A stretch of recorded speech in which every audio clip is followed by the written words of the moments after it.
Hello, Rodge here, aka the Wisco Horn Dog. I'm back again for another Saga Thursday, your regular source for Saga game content. And we got a special one. I'm joined here by Joe and Jim from the Northern Tempest podcast. How's it going, guys? Very good, yeah. Good to catch up with you finally. Yeah, good to see you guys in video form.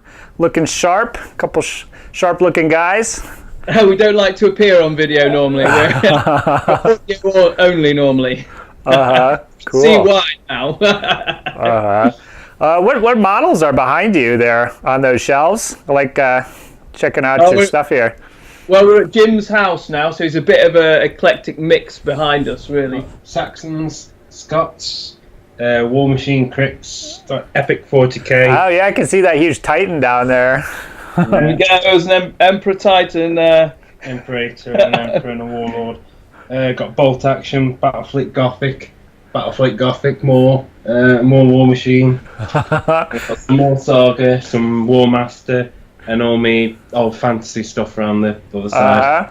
Yeah, cool. it's not even just that shelf he's got. There's like loads more all around this room. We're in a full-on hobby room here.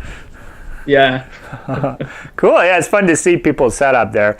So awesome. Well, I wanted to have you guys on and talk about the tournament that you ran recently. I think you had a good description, I think it was maybe 2 or 3 episodes ago on Northern Tempest about what you were going to do. And I like hearing about Saga events because it seems like, you know, if you're into Games Workshop hobbies and other miniature games, there's like one set way that people do tournaments and like everybody does it that way. But then for Saga, it seems like people have a lot more variety and they just kind of do what they think's a good idea and what sounds cool. And like there's no like one way to do a Saga event. So what I thought was cool, that what I was hearing from you, is about the extra points that you could use to kind of, you know, if there was a mismatch in the experience between the players, you could kind of use that to kind of, get a more balanced playing field and probably have more fun for both people. You know, if you're really experienced, it's never fun to beat up on a newbie either. So, so that was just this last weekend. Is that right? Yeah, it was. Yeah, last week. It was a really fun day. There were 12 players in the tournament, so it wasn't like super huge, but it was a good mix of people. Everyone could have 3 really good games against different opponents, and we set up some interesting terrain on the tables. We had some fun scenarios, so yeah, it was a great day of Saga, really. Good mix of people as well. We had 4 Irish, and then we got Scots, Normans, Saracens, Vikings, Anglo-Saxons, Picts, Romans, and Jomsviking Viking represented. Yeah, cool. A good mix of factions. Loads of Irish. There's always loads of Irish factions. Just because they're so good. Cool. So you covered all the eras there. What was the venue? Where did you guys hold this? At a shop or? It was at Barrage. It's a trade show local to us. There used to be one called Stoke Challenge as well, which was very local to us, but it seems to have it's swallowed it up. It's there's a lot of vendor sales there, and they have tournaments as well. So there was ourselves. We saw Bolt Action. A few 40k. contests there. There's a couple of Napoleonics there. One of my club were demoing some pike and shot there as well. Mm-hmm. Yeah, so demos, Barrage is a growing war game show near to us. It's in Stafford in the UK, which is halfway between Birmingham and Manchester. For those who don't know the UK so well, so it was held in a school, and originally they had 1 of the halls in the school, and now it's grown that they've got 3 of the halls in the school for Barrage. So it's a growing event, and hopefully it's going to be back and bigger next year, and we'll be doing another tournament next year as well. Cool. Yeah, that sounds good. It's nice if you have a kind of like an annual fun thing to do, and having a podcast helps get the word out for sure. So awesome. So I kind of described that thing with the extra points and how that works. Did you stick with that idea? And I guess maybe you can just explain exactly how that worked. Yeah, so we wanted this reinforcement idea in Saga. what I wanted to do is have a system where new players to Saga could have a way that they could feel well matched, even if they're playing against someone really experienced who's an expert player. And we have a lot of regulars on the tournament scene for Saga in the UK, and I do worry that maybe that puts off new players. They don't want to just get beaten in a 3. That's no fun. Yeah, maybe a little bit. So we needed a way that's going to help the newer players, but also it didn't feel like it was handicapping the experienced players as well. So that's where the idea for a reinforcement mechanic came in. Interestingly, though, two of our most experienced players, I won't name names, use both their reinforcements, and one of our newest inexperienced players use none of hers. So the way it works, they're 3 6-point games, but each player's got 2 tokens that are reinforcement tokens they get at the start of the tournament. So they only got 2 for the 3 games. They can use 2 of them in one game. They can not use their reinforcement tokens at all. Okay, if they don't use them at all, at the end of the tournament, they're worth 1 tournament point each. So they actually add to their score at the end of the tournament. Yeah, so... Yeah. If you do choose to use them, what happens is basically from turns 1 to 4 in the game, you play your reinforcement token in your orders phase, and you immediately bring another unit, a 1-point unit, onto the table from the short table edge. So you can bring it right on the short table edge, right in your opponent's deployment zone, bring them in straight away and start fighting straight away.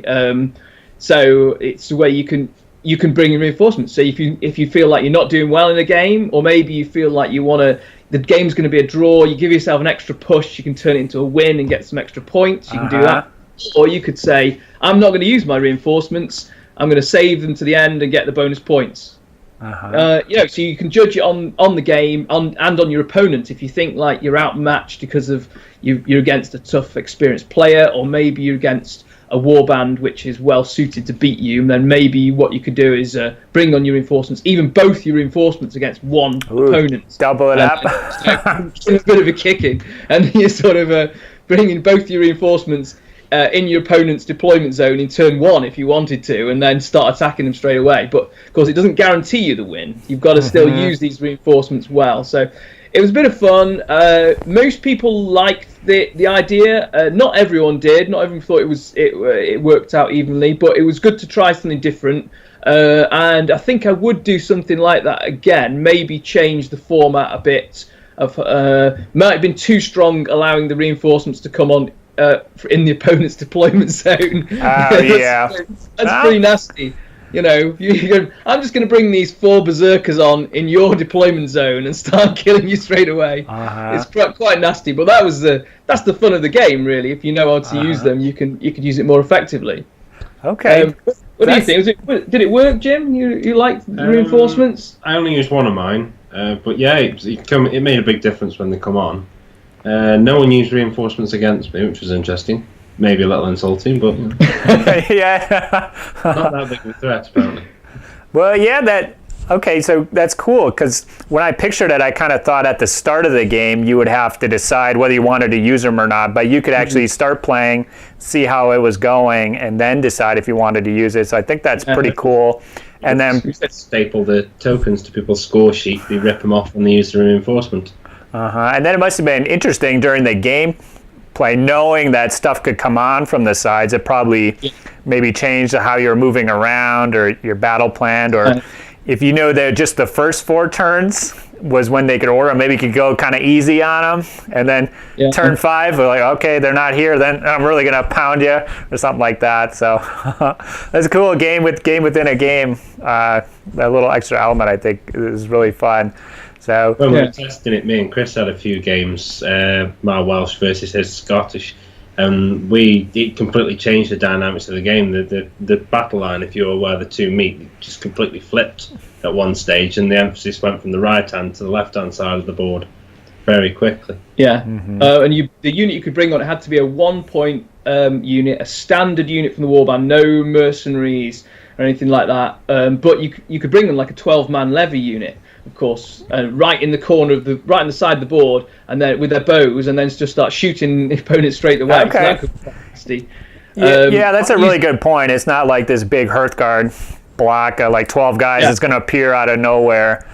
It's not completely overpowered. It's it's a 1 point unit, but 12 levy in the right place with those bows, they could do some damage.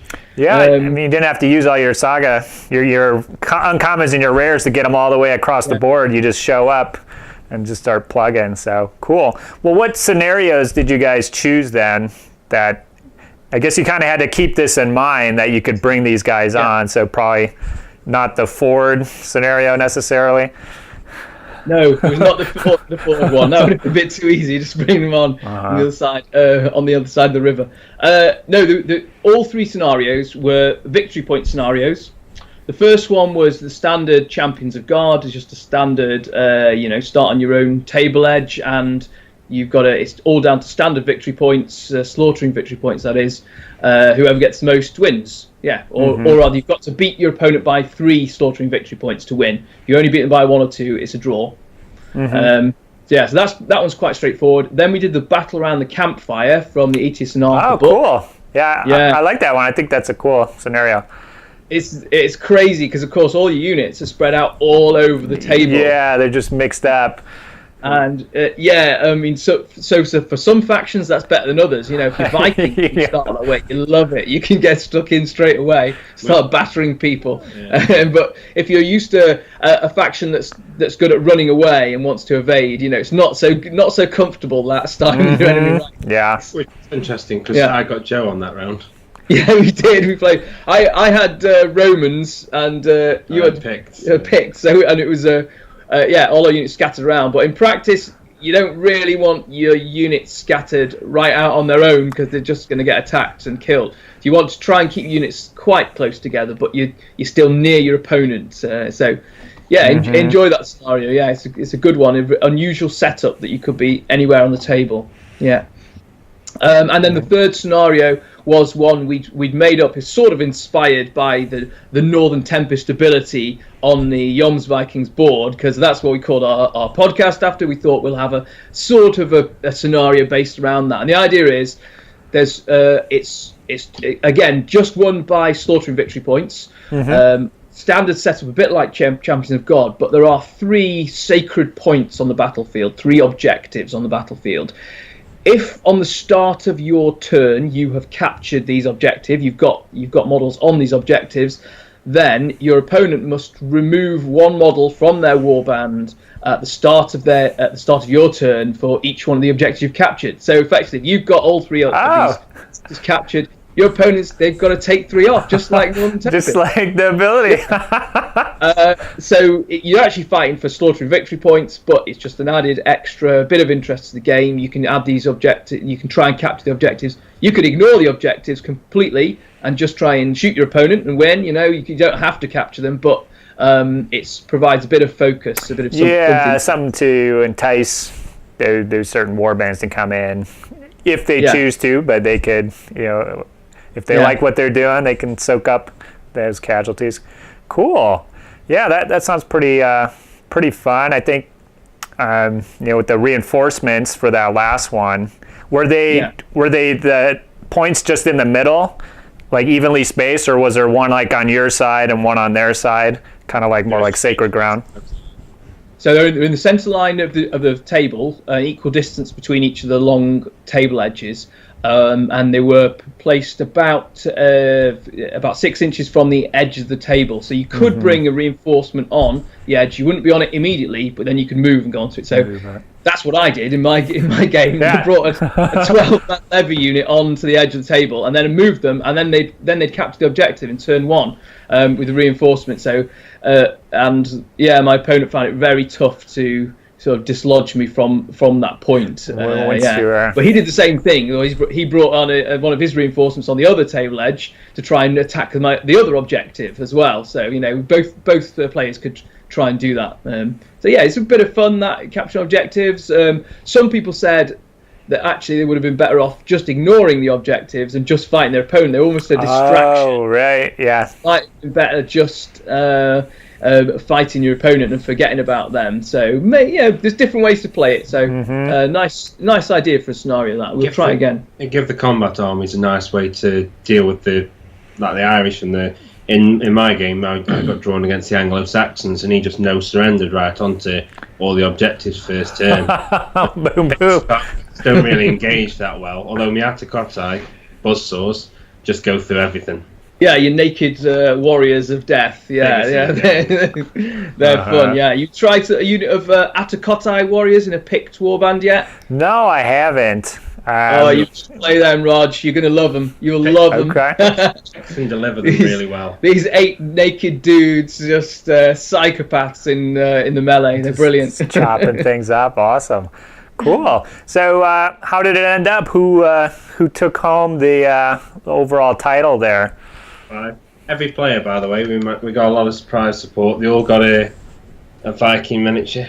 Oh, this wow, is cool. From Footsore Miniatures, little Viking Warlord, and a Footsore Range Ruler, and we had loads of prizes from Footsore Miniatures and Gripping Beast and Army Pater and KR cases. The prizes, so we had some great prizes. Awesome. To give away for this.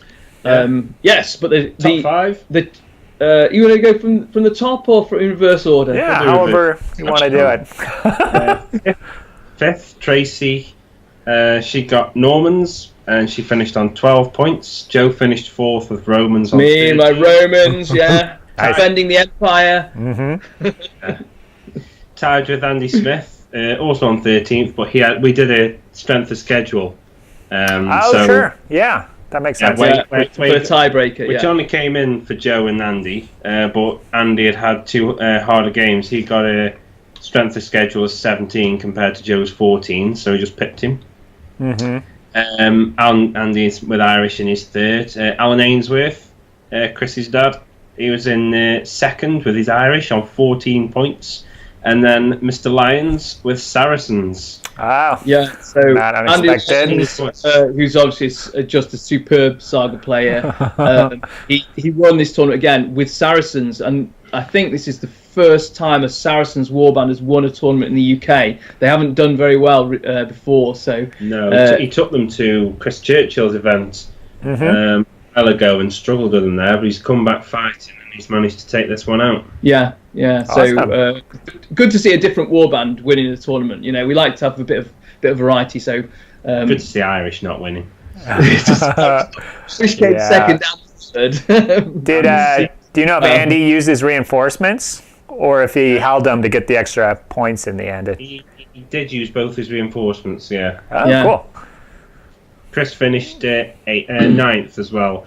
1 place behind his girlfriend. Maybe that was a bit awkward. That's awesome. Cool. Should give him some tactical advice. Where'd you end up, Jim? Me, I was in the bottom, but I was just spare player, so I was messing around again, testing out picks and chucking me naked dudes into people. Stress testing it. Okay, cool. Well, it sounded like a blast. So would you do, after all the feedback and everything like that, are you going to use that idea again with the reinforcements, or would you, it sounded like maybe they can't come out of the opponent's half or something like that if you're going to do it again, or anything like that for next time you were thinking if somebody was going to do it? I think we will do it again, but I think change it maybe so they've got to start in your own deployment zone. Maybe they're a bit too strong coming on the other side. I like the idea of them.